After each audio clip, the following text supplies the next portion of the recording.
Mark Warburton, current QPR manager, also managed Glasgow Rangers, Nottingham Forest, Brentford, worked at Watford, and even worked in the City, Mark. It's an absolute pleasure. Thanks for joining me. No, my pleasure. Nice to talk to you, Callum. I'd like to start, Mark. You're obviously at QPR. You're doing really well, but the lockdowns is obviously upon us. How is that affecting you as a manager? How are you coping with that? Because I imagine as a manager, not being able to work with your players on a daily basis is bizarre. It is bizarre. I mean, we're very conscious, Callum. There's far bigger issues in football around at the moment affecting societies. That's the most important point to get across. So you and I are talking football, which is great, but we've never lost sight of the bigger picture. But as a manager, it's bizarre because you have this daily interaction with players.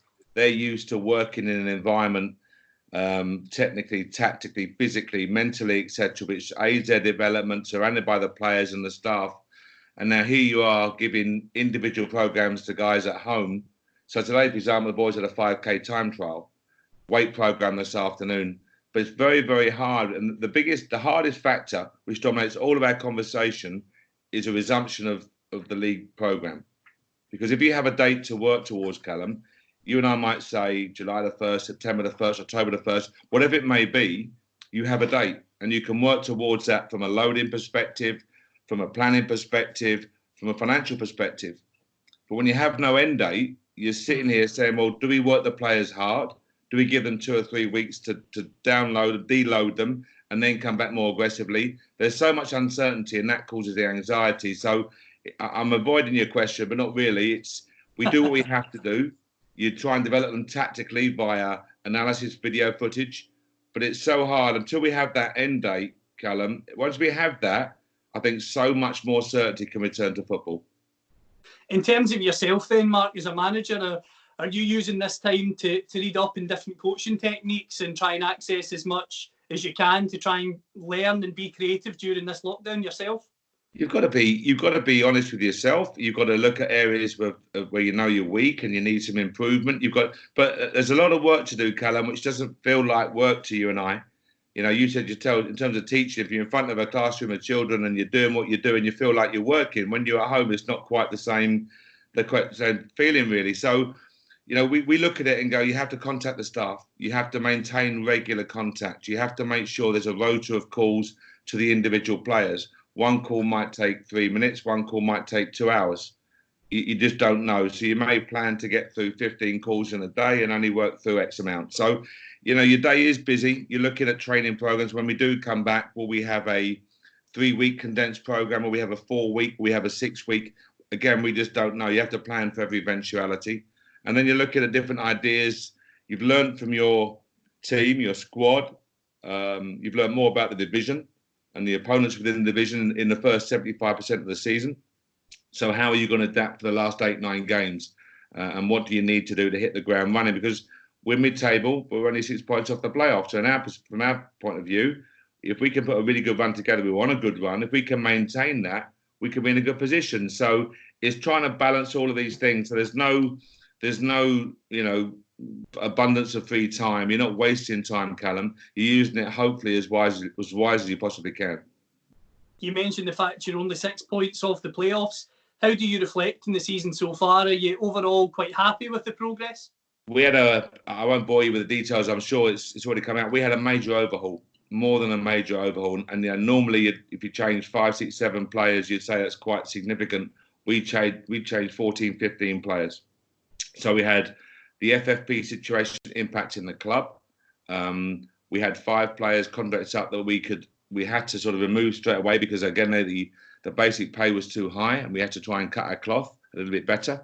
So we had a lot of free transfer. Lee Wallace, obviously, you know, Liam Kelly, you know, high quality individuals coming in, likes of Mark Pugh with his Premier League and Championship background, Jeff Cameron from the Premier Leagues and senior players, Angel Rangel, outstanding professional, and then Don Ball, who you would know from Rangers and Aberdeen, of course.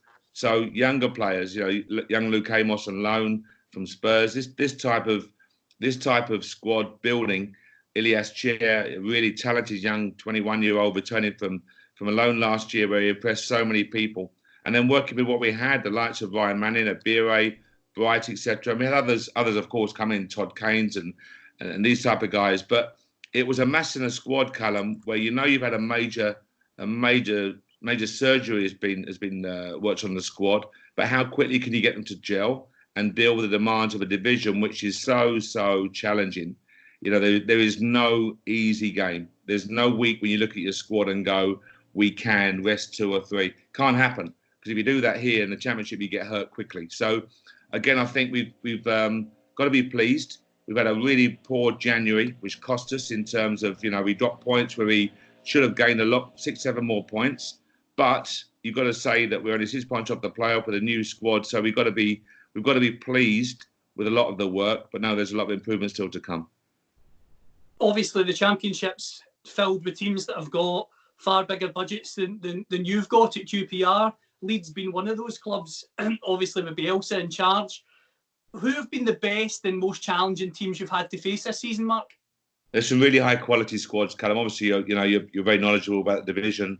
You look at Leeds in terms of their physicality, their athleticism, and they possess some really highly talented players with a real dynamism about their play. You look at West Brom, a squad packed with quality. In terms of their organisation and managing a great job, but their experience within the division and higher, the likes of Jake Livermore, of course, and Dianga and Pereira, these type of very talented players. Then you look at Fulham, and you realise, you look at a front line of a Mitrovic, a Knockaert, a Cavallero, Kearney, McDonald, Adoy, Tim Ream, the goalkeeper, Rodak's been outstanding. So, and again, superbly managed by Scott and his team. So there's some really strong teams. Nottingham Forest, Brentford are an outstanding footballing team that can hurt so many teams on their day, and they're right up there for a reason. They're a very talented, squad put together there. So the division itself is so strong, but what makes it so special is the likes of Barnsley will go to Fulham and win 3-0 at Craven Cottage, and people are surprised by the result, but they're not shocked. If the bottom of the Premier League beats the top, it's front page news and everywhere. If someone beats Celtic or Rangers, front page news. But here in this division, Barnsley, Luton, Wigan, or ourselves beating Leeds 1-0. Oh well, just move on. And that's the beauty of this division. You've no idea what's going to happen next. What's been your favourite game to be involved in this season so far? Favourite game. You've got to think about when you go away and you have good away performances in this division, because there are some really tough trips to go to. But the opening game for me, to go to Stoke City, a squad packed with Premier League players at a packed away ground, confidence there was very, very high. And we went there as one of the favourites of relegation. So to go there and to deliver a really controlled performance, to deservedly take the 3 points and to play in that manner, it gave the boys and the fans so much belief in what the squad could hopefully achieve. You're going to have good days and lots of good days, Callum, but that type of result, there's been some very good performances and ever since, but that to go the opening game of the season with a completely new look squad and to play in that manner and to get that belief was very, very important for us. What's it like managing and being around Loftus Road? For me, it's one of those classic football stadiums that's in a city like London, is basically built in the middle of sort of area. I'd love to visit it one day. What's it like? Yeah, well, it's been renamed now the Kian Prince Foundation Stadium, in memory of the tragic events that happened. But it is exactly as you say. You look at those type of grounds. I went there in their best ever season. Frank McClintock was the manager. Neil, his son, was my best mate at school. So I was very fortunate to go to every home game throughout a season when they ran Liverpool so close to what would now be the Premier League title. But it's an old football stadium in terms of the atmosphere, fans close to the pitch, and you've been to enough of them yourself, Callum. But they're proper football grounds. They are. I mean, you can moan at the state the dressing rooms are quite cramped or there's not enough space and the manager's office is tiny. Irrelevant. The fact is, it's got all the atmosphere of an old football stadium and the history attached to it. And when you see clubs put up their badges, 1882, 1886, whatever it may be, when you see that, you realise the history of the game, history of these clubs. And it's a privilege to play there, absolutely. I'm going to put you on the spot slightly here, Mark. You're obviously 6 points off the playoffs. What are your hopes longer term for QPR? I think we've got to be realistic, Callum. You know, we've got a few really bright young talents who are being superbly marshalled by some of the older players, the mentoring role they're playing, the likes of Mark Pugh, Jeff Cameron, Grant Hall, Angel, Lee Wallace. The role they're playing with the younger players is so vitally important. Can you hang on to them? We've got 2 or 3 boys who undoubtedly can go and play top 6 Premier League, undoubtedly. So again, it's when their time comes. Hopefully, a club may buy them and keep them with us and whatever else. You never know what the scenario might be, Callum. But we undoubtedly have some really talented young players. Now, if you can keep the squad together and you can learn from this season, if we can give it really strong push towards the end of the season, you never know where it takes you. You never know how much belief and desire can be taken from that. But I think you have to recognise in this division that you've got to keep moving forward. You can't sit on your laurels in any shape. If we were to come, pick a number, 9th, 10th, you can't then sit and go, we've got a good season now and rest. You've got to keep driving because teams will keep pushing forward. The division is unique because the prize at the end of the rainbow is so significant. The land of milk and honey is a promotion away. And that's what it is. You're talking about 150, 60, 70 million for promotion. Now, I've always said to the Scottish media, think of what you get for winning the SPFL title, for being the best team. And you're talking about some, obviously Celtic, Rangers, etc. But the big teams in Scotland. And then you're looking at 150 million, whatever it may be, for promotion to the Premier League. So it's an enormous carrot that dangles in front of the owners. You can see why so much energy and money is expended to try and achieve the goal or achieve the target. And it is a unique division in that respect. I want to rewind back to your playing career. You started at Leicester under Frank McClintock, who we talked about earlier. What was that like coming through at Leicester, and were you always a defender? How can I describe myself? Bang average, I think, is probably the best, Callum. I think I could go to, and that's on a good day. Now, listen, I was a normal kid. You go there, you're a young apprentice in those days, and Frank had signed me, but then Frank was sacked before the season started, at the end of the previous season. So I arrived with a certain Mr. Jock Wallace. It's amazing. I look at it, and when I think at the time, and if he'd imagined that I was going to manage his beloved Glasgow Rangers X number of years later, he would have. How much money you could have got the bookies for that one, Callum? But but you look at it, and I never had the beauty of working with Frank, so with Jock. And I've got to be honest, I'm saying this full of respect for the man, his family, and of what he achieved in the game, and quite rightly the esteem that he's held in Glasgow. But I disagree with his methods. It was very old school. It was he was a Marine. He was very disciplined in his approach. It was a kick, bark, bite type approach. And in football those days, I guess it was, it was accepted in 95% of the places. I knew as a young 17-year-old, 16-year-old, I knew that I would never work like that. And it sounds very profound for a young kid out of school, but I knew I loved sport. And I found myself falling out of love with a sport that I absolutely lived every minute of every day for. I loved running. I loved all sorts. I was lucky to be good at sports, but football was what we all love. And I found myself quickly falling out of love with that, which was very, very sad for me personally. And you can turn around quite rightly and say, well, toughen up quicker and get used to it and deal with it.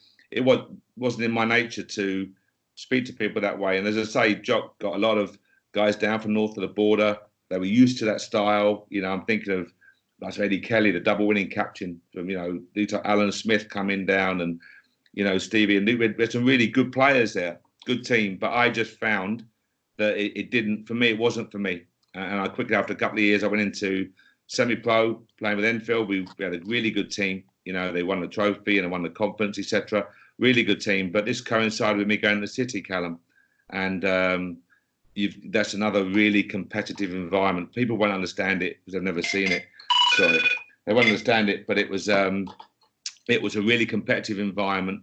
Teamwork, communication, good days, bad, good bonus if you did well. I loved that type of it. And it was a world that I could build, really drive into and get better at. And as the responsibility increased, you're working 14, 15-hour days. So football became very much, a nice to have as opposed to a must have. You mentioned the fact that it became a nice to have, and you played with Anfield and then Boreham Wood. Did you combine those with working in the city? Yeah, I did. And as I say, Enfield, you're training 2 or 3 times a week in the evening. But I found myself trying to get home. You know, I'd get in the office at, I'll never forget, I got up the 4:42, caught the 5:12 train. Caught the 5:12 train, and you're at your desk. Sorry, excuse me. You're at your desk at, you know, just after 6, just before 6. Is that me or is that you? Is that me? I don't know. I think that might be you. Yeah, there you go. So you're at your desk actually before 6, and you're doing, you know, you're leaving again for 7:30. These are long hours with a lot of responsibility that was growing in terms of the risk parameters you had. So it was really hard to do. So yeah, I was a semi-pro, part-time player, bang average, but always loved my sports. And wherever I worked in the world, I lived in Charlotte, North Carolina. I lived in Chicago, worked in Asia, New York. Wherever I worked, I coached. You know, now in Chicago, you're coaching a girls under-9 team, a high school team, a bank team, the local, you know, village team, whatever you want to call it. I just coached anyone. Loved doing it. In those days, if you had an English accent, everyone presumed you could play football. That's just the way it was in the States. So I played for the local pro team, trained there, which I really enjoyed. I did some coaching at that team as well. You know, I went down to UNC, Chapel Hill, and sort of worked down there. I loved it, absolutely loved it. And from my perspective, when I came back, I had no idea qualifications even existed. So I was at AIG, and someone said to me, "What badge have you got?" What's a badge? So very quickly, I found myself being a senior dealer, chief in charge of, you know, desks and billions of dollars going through us every day. And you're doing your levels 3 and then your A license and doing your logbook work, and that was it. And I knew I had to, I wanted to get out at that point. But as I say, it's a big call. In terms of being in the city, Mark, obviously you mentioned that I would never understand it, and unless you've worked there, you probably wouldn't either. See, when you're dealing with those vast sums of money, how does that make you feel? Because when you mention billions of dollars coming through every day, for me, that just makes me, I would be very nervous if that was me. Nah, of course, and I take this the right way, Callum. People, you know, I see lots of comments about bankers and their bonuses, and people don't realise we only got paid a bonus if you made X amount for your employer. You don't just give a bonus away for the sake of it. You know, someone might get a 7-figure bonus, not me, I'm saying in general, but that means they must have made at least 10 million for their employer. Now, if you worked at the school and you had 9 teachers making 10 million each, you've got no problem paying them £1 million bonus each, because you're still 9 million better off per teacher. So that's how the city worked. It worked on performance. They got a lot of base salaries became very standard. And you got rewarded on your performance. And again, I love that world of if you do well, you get rewarded for it. But again, you're talking about how do the city and how do the markets exist? Trade. You know, so if you're buying X amount of BMW cars, and right now you've got they're sold in sterling over here, there's a trade to do to sell sterling and buy euros. Now, whether that trade is 10 million or 50 million or 500 million or 2 billion, whatever it may be, you know, these massive firms, Johnson & Johnson and Glaxo and all of these various firms, huge currency movements every day. So you can imagine the bigger the bank, the bigger the customer base, the bigger the amount of money going through all of these various currency pairs. And before the euro came in, you had dollar mark, dollar Paris, dollar Swiss, dollar French, dollar Belge, dollar Danish, dollar, you name it. And all of these currencies, dollar sterling, all of these currencies and cross currencies are going off. So it was a world where people will be very skeptical of it, very critical of it until they get in it. And then they realise what's involved, why it actually works. And as I say, rewards were paid out if you did well. If not, you lost your job pretty quick. Something I'm intrigued, that's always intrigued me about you, Mark. You mentioned your coaching. You paid using your own money to go and visit Sport Lisbon, Barcelona, Valencia, among many others. Was that a big gamble, leaving the city and investing your own money into trying to become a coach? Yeah, absolutely. And my wife's sitting next door. If you know, she thought I was absolutely nuts, Callum. I won't use the exact language that she used at the time, but no, I knew that I wanted to do it.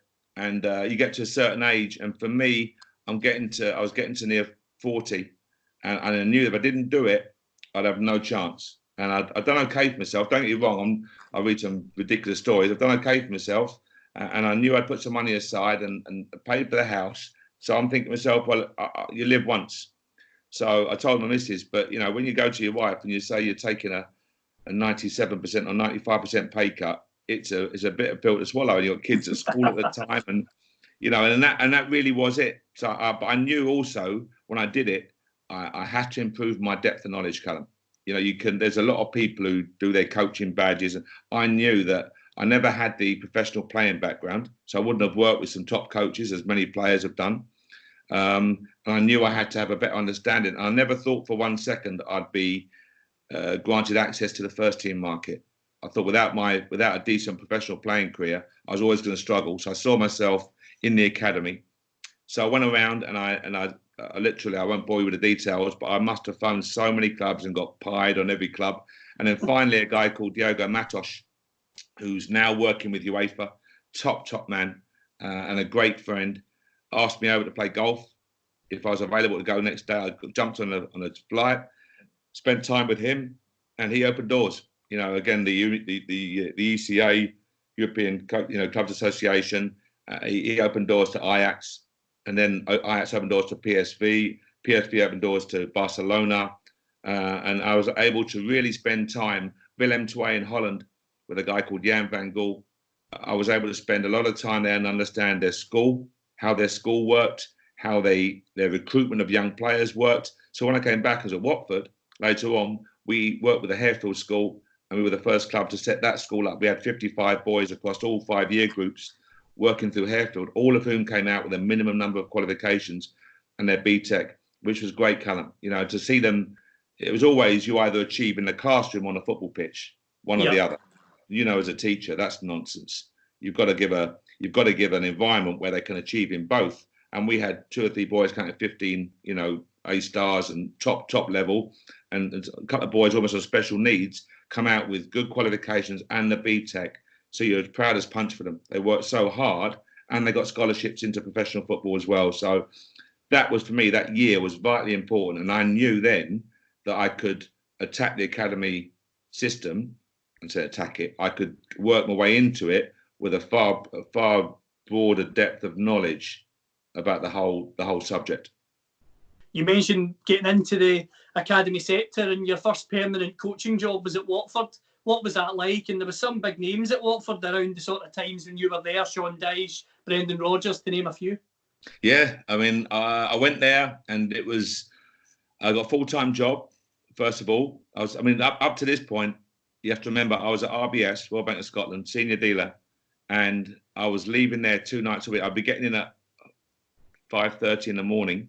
I'd leave there at 4:30 to get to the Watford training ground for 6 o'clock, to get home for 10, to basically grab a cup of soup to get up. And that was what you had to do for this period, you know, because you had to show your commitment. Watford had no money. They knew I'd done football before, etc. So I did that, did okay, got the full-time offer. And that's when you're saying to your missus that this is a 95% pay cut. You know, that's when it's like, whoa, and it's real, really real. And so I did that, and that was, for me, loved it. I loved it, but I'm the type of person that I'm awful at many things. I can't change a plug, Callum. I can't put a shelf up. But if I commit to something, so you know, you find yourself really committing to the hours at Watford. Adi Boothroyd became manager.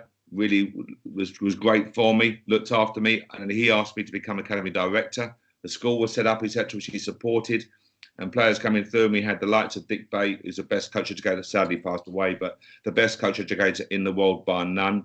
We had Sean Dyche, who was my youth team coach, would you believe, at the time, and we got great, big close friends. Malky Mackay, Martin Hunter, a psychologist called Keith Mincher, outstanding. So we had some really good quality staff. When AD left, Brendan Rodgers came through as well. So, you know, it was a really good learning school, lots of different experiences in there. And it really helped everyone concerned, I believe. In terms of the role as academy director, for someone like me, Mark, could you just enlighten me in terms of what does that involve on a day-to-day basis? Are you overseeing the whole structure, or with a few teams at the same time as well? You're overseeing the whole structure. You have to delegate well. But again, when we have the school, for example, you've got 55 of your boys from 11 to 16 in the school system, who would train in the morning. So they would come in, we would throw them into school, for example, Callum. Then they would be fed, because many kids came from, poor backgrounds, humble backgrounds. They'd be fed, go to class, and then at 9:30 they'd come and train 9:30 to 11. And at 3 o'clock, when the school broke up, they would catch up that class. So we had private tutors, again, relevant to the age group. So you've got 55 boys there working and requiring guidance. A lot of your time is spent there. You're also taking the number of the reserves as well. What are now the 23s, which are the pinnacle of the academy, so to speak, the senior players making that transition. You've got that in the training ground in the morning, what the manager will want, how many players going across to work with him. You're working with the youth team on a full-time basis. In the evening, you're then taking the younger one, helping oversee the younger ones. Then you've got the under 14s, 15s, 16s arriving again in the evening. So all of these type of commitments, it made a really long day. You were doing 85, 90-hour weeks comfortably. Your day off was Sunday afternoon when the games program finished. And it's a massive commitment for you, but that's down to you. But it's a commitment on your family as well. But I knew that I knew very quickly I could do this, not in an arrogant way, but I knew I could do this. But I also recognised quickly that you had to be at one of the big clubs. You had to be at one of the top 6-8 Premier League clubs to be in a position to impact, to make positive change. And at Watford, for all the work, you can work hard and that's fine. But unless you're at Chelsea, Liverpool, Tottenham, Arsenal, City, United, those type of clubs, Everton, you were never really going to make the big inroads that you had to make. You mentioned that frustration of not being able to maybe make those inroads that you wanted to make. Was that one of the motivations for ultimately leaving Watford and pursuing another role in maybe first-team football with Brentford? I'll be very honest with you, Callum. I had a fallout with a guy at Watford who basically was very keen to take over everything. So there's no secrets there. They talked about me working against the club's interest, which was soon, ridiculed and gone. But that was me leaving Watford. And the gentleman who now owns Brentford, Matthew Benham, I tried to get Matthew to buy Watford. They were struggling financially. And Matthew was struggling to buy Brentford at the time. But he was always Brentford through and through, Matthew. But I came across him, really liked him. And he phoned me up one morning and said, would you come and take over at Brentford? We had just set the coach at the time, Andy Scott. And it was literally January at 1 o'clock in the morning. And I came in the morning and started coaching the first team. And that was my first to go from academy side of it. And through we set up a tournament called the Next Gen Series, which, 24 Europe's biggest clubs were involved in, under 19, the Barca's and Dortmund's and PSG's. We set that up. And as I say, from that point of view, I'm now on the first team. So I've now got a taste of something I thought I'd never, ever taste. Thoroughly enjoyed it, really enjoyed it. Had 6 months there. And then I wanted the job, but Matthew hired Uwe Rosler and I became sporting director, Callum. So what ensued was 2 years of great learning for me to understand, to be in charge of the first team manager, the academy director, to be overseeing medical, analytical, sports science, logistics, kit, etc., to oversee the whole package and work closely with an owner who was a breath of fresh air was a great experience for me. Before we talk about the role of sporting director, I want to talk a wee bit more about Matthew Benham. Lots of people just look at Brentford sometimes and think, oh, it's all down to Moneyball, it's all down to this. You've worked with him in the inside. Could you just enlighten us into what the model was like there at your time? Because I feel that a lot of the time people use that Moneyball statement a lot without really knowing what's going on behind the scenes for sure. No, absolutely. I mean, Matthew is a mathematical genius. And I hope he doesn't mind me saying that. He's one of the top 0.1%, I believe, in the country, outstanding mathematician, and he gathers top people around him in terms of the work that he does. Moneyball is probably like saying the Ladybird books compared to a Charles Dickens. He is way ahead of that, but he applies the data that he gathers in his day-to-day job, so to speak. Very, very shrewd use of data, the algorithms that he introduces and utilizes, and it's obviously paid off very, very well for him. So it's stuff way above my pay grade. I'm just a basic guy with O levels, but Matthew's way above that, and the commitment that he's shown to the club. So what he does is, as I say, is rocket science to you and I, but his commitment to the club, the building of the club, the infrastructure. I had nearly 5 good years there. Thoroughly enjoyed it. Great education for me. Hope I played my role in where we got to the playoffs, or just missing out in the Premier League. But it's it's a fantastic club, and now here I am at the West London neighbours or rivals, and we've got to try and close that gap quickly, and it's a tough gap to close. In terms of being sporting director while Uwe Rosler was there, what did your role as sporting director involve? Because we look at clubs like Manchester United and we hear that they're desperate for a sporting director and they need one. What does the role involve for maybe fans like myself who aren't fully aware of what happens in that role on a day-to-day basis? It's a great question, Callum. It's where do I start? I think the lack of clarity on the role is one thing. So is it a sporting director? Is it director of football? Is it a technical director? What is it? What is the role actually? What are the responsibilities? There's a lack of clarity. Many times they get ex-players or, just because it's recruitment. It's not just recruitment. You're in charge of all areas. In my mind, now I could do this at Brentford. It's a smaller club coming from League One into the Championship. But I'm absolutely firm of the belief that you can oversee the various departments. You can oversee recruitment, analysis, medical, sports science, and you delegate to really good people controlling individual departments. You give them responsibility, and with that comes accountability, of course. But you trust your people. So I'm always one for. I was in charge of everything. So a lot of the guys that I hired at Brentford are still there now, so I'm really proud of that, and they're top people.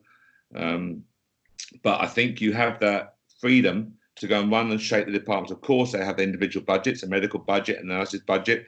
These guys report into you. You're seeing them daily, weekly meetings, etc. But that for me allows you to put your identity on it. What's one that the owner wants? So I would speak to Matthew every day. I knew exactly what he was looking for in terms of the club developing. I could put my fingerprint, work closely with the manager. There's one of the biggest things. What does the sporting director have to do? He has to get on with the manager. Now, in an ideal scenario, the sporting director plays a key role in recruiting a manager, and obviously, if it's wrong, sacking a manager. But that should be the process. But you have to get on. That manager has to know that as a sporting director, you've got his back. When you go into a board meeting, you are defending your man, your manager, and he has to know that. And I think I can say very honestly that Uwe knew I had his back. We spoke closely every day. We would have some really blunt chats, which you have to have. Give honest opinion, respectfully, and at the end of the day, I was in charge of him in terms of the role, but he was a manager. He was a guy on the touchline having to pick teams and having to deal with the stresses and the strains and the media criticism when it came, or the media support when it came. So you understand what he has to go through. And he's an outstanding guy, did very well, moved on to Wigan, which at the time was a bigger club. And I learned a lot in that period. But the role of sporting director requires clarity. Give it clarity, it's a fantastic position. In terms of Uwe Rosler's success at Brentford, when he went to Wigan, did he try and poach you and take you with him? No, not at all. Not at all. No, I'm saying that in the right way. I mean, Uwe went. He knew that I love being on the grass, working on the grass, but I never encroached, Callum. That was what. So I'm going back to your sporting director question. Yeah. I never put a tracksuit on and went on the grass. That white line was his domain. So I'd be behind the picket fence. I might watch training and look at a try list, and I could give him an opinion on what I think, how a player's training. He wanted honest opinion, but I wouldn't encroach into his world. And that was really, really important. But he knew that that's what I loved doing. So when he went, I got the phone call from Matthew. We had dinner with Frank McParlin there as well. And he said, I got offered a job on a Sunday morning. I was ironing a shirt. I was going to an Arsenal game as a guest in the box. Got the phone call, and that was it. I got offered a job of managing Brentford. So always be thankful to Matthew for the trust that he showed. But I hope also that I earned that invitation.